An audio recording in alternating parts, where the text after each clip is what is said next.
నమస్తే పొలిటికల్ డ్రైవ్కి స్వాగతం. నేను రవిశంకర్ విళ్ళ. ఎన్డీఏ కూటమిలో సీట్ల పంచాయతీ కొనసాగుతూనే ఉంది. సీట్ల పంపకంలో భాగంగా 144 ఎమ్మెల్యే స్థానాలు తెలుగుదేశం పార్టీకి వచ్చాయి. అలాగే 10 అసెంబ్లీ స్థానాలు భారతీయ జనతా పార్టీకి, 21 అసెంబ్లీ స్థానాలు జనసేన పార్టీకి ఇచ్చిన పరిస్థితి. ఇక లోక్సభ సీట్ల విషయానికి వస్తే 17 టీడీపీకి, 6 బీజేపీకి, 2 జనసేన పార్టీకి. కానీ ఇప్పటికే చాలా చోట్ల అభ్యర్థుల్ని ఖరారు చేశారు, కానీ అక్కడక్కడ మార్చాల్సిన పరిస్థితి కనిపిస్తోంది. ముఖ్యంగా ఎక్కడైతే అసంతృప్తి ఉందో Telugu Desam party, BJP and TDP, ఈ 3 పార్టీలు నాయకులు, ఆశావాహులు చాలామంది ఉన్నారు. వాళ్ళకి టికెట్ రాదనే అసంతృప్తి ఉన్న పరిస్థితి కనిపిస్తోంది. కొన్ని నియోజకవర్గాల్లో పిలిపించి కూర్చోబెట్టి మాట్లాడి అంతా సర్దుబాటు చేశారు, కానీ ఆ కోల్డ్ వార్ అయితే చాలా నియోజకవర్గాల్లో కొనసాగుతున్న పరిస్థితి.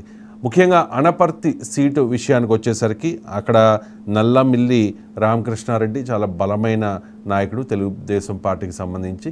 కానీ పొత్తులో భాగంగా ఆ సీటు భారతీయ జనతా పార్టీకి వెళ్ళింది. అక్కడ అనపర్తి బీజేపీ అభ్యర్థిగా శివకృష్ణరాజు పోటీ చేయబోతూ ఉన్నారు. కానీ తెలుగుదేశం పార్టీ అండ్ జనసేన ఈ 2 పార్టీల క్యాడర్ మాత్రం ఇప్పటి వరకు క్షేత్రస్థాయిలో భారతీయ జనతా పార్టీతో కలిసిన పరిస్థితి కనిపించడం లేదు. దాంతోపాటుగా విజువల్స్ వేసుకోండి, నల్లమిల్లి రామకృష్ణారెడ్డి వర్గీయులు చాలా అసంతృప్తి వ్యక్తం చేస్తూ ఉన్నారు. తెలుగుదేశం పార్టీ జెండాలను కూడా తగలబెట్టిన పరిస్థితి అనపర్తిలో కనిపిస్తూ ఉంది.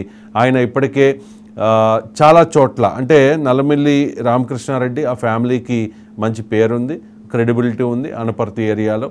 కాబట్టి ఆయన ఖచ్చితంగా టికెట్ ఇవ్వాల్సిందే, ఎవరో భారతీయ జనతా పార్టీకి ఇస్తే పనిచేసే పరిస్థితి లేదు అంటూ తెలుగుదేశం పార్టీ క్యాడర్ అసంతృప్తి వ్యక్తం చేస్తూ జెండాలను కూడా తగలబెట్టిన పరిస్థితి.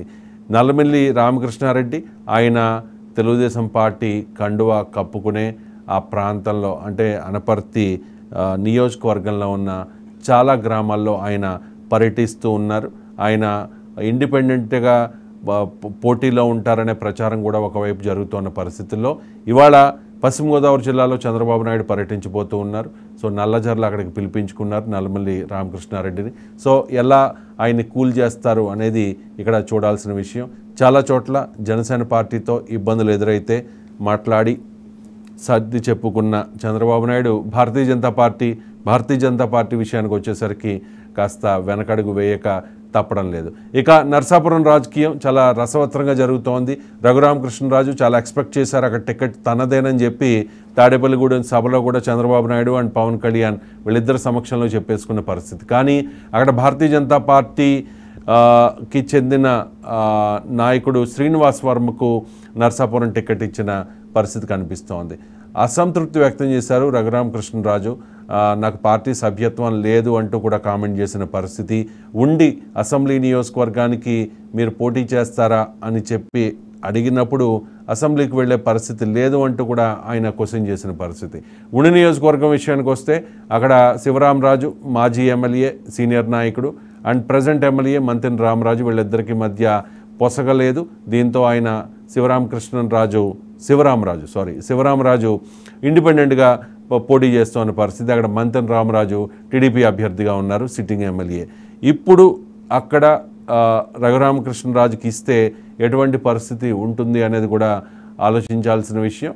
ఇక్కడ రామరాజు ఒకవేళ సీట్ని త్యాగం చేసిన రఘురామకృష్ణరాజు అసెంబ్లీకి వెళ్ళడానికి ఇంట్రెస్ట్ చూపిస్తారా లేదా అనేదే బిగ్ క్వశ్చన్. ఇక చాలా కీలకమైన పరిణామం జరిగింది. జనసేన పార్టీ లిస్ట్ ఆల్రెడీ ప్రకటించింది. ప్రకటనలో రైల్వే కోడూరు స్థానం కూడా ఉంది. మొదట్లో యనమల భాస్కర్ రావు పేరును పవన్ కళ్యాణ్ ప్రకటించారు. కానీ 2-3 రోజుల క్రితం జనసేన పార్టీలో జాయిన్ అయిన తెలుగుదేశం పార్టీ సింపథైజర్ అరవ శ్రీధర్కు పవన్ కళ్యాణ్ అవకాశం ఇచ్చారు. జనసేన పార్టీ రైల్వే కోడూరు అభ్యర్థిగా అరవ శ్రీధర్ పోటీ చేయబోతూ ఉన్నారు. ఇది కీలకమైన పరిణామం. సో జనసేన పార్టీలో ఇప్పటివరకు పులపర్తి రామాంజనేయులు, అవనిగడ్డ నుంచి మండలి బుద్ధప్రసాద్, అలాగే నిమ్మక జయకృష్ణ పాలకొండ నియోజకవర్గం, ఈ 3 కూడా తెలుగుదేశం పార్టీ ఇన్ఛార్జీలు, తెలుగుదేశం పార్టీ నాయకులు. వాళ్ళకి టికెట్లు ఇచ్చారు. ఇప్పుడు తెలుగుదేశం పార్టీ సింపథైజర్ అయిన అరవ శ్రీధర్కు అక్కడ టికెట్ ఇవ్వడం మీద కూడా రైల్వే కోడూరులో జనసేన శ్రేణులు మండిపడుతూ ఉన్నాయి. సో ఇవి కీలకమైన పరిణామాలు. ఈ 3 పరిణామాలకు సంబంధించి వాళ్ళ పొలిటికల్ డ్రైవ్లో డీటెయిల్డ్గా అనలైజ్ చేద్దాం. మా ప్రతినిధులు కనెక్ట్ అయి ఉన్నారు.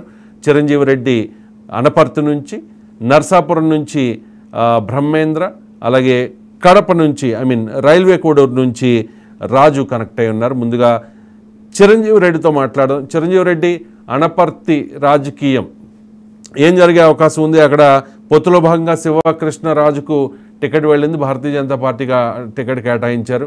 కానీ నల్లమిల్లి రామకృష్ణారెడ్డి చాలా సీరియస్గా చెప్తూ ఉన్నారు ఆ టికెట్ నాదే అని చెప్పి, అసంతృప్తి కూడా వ్యక్తం చేస్తూ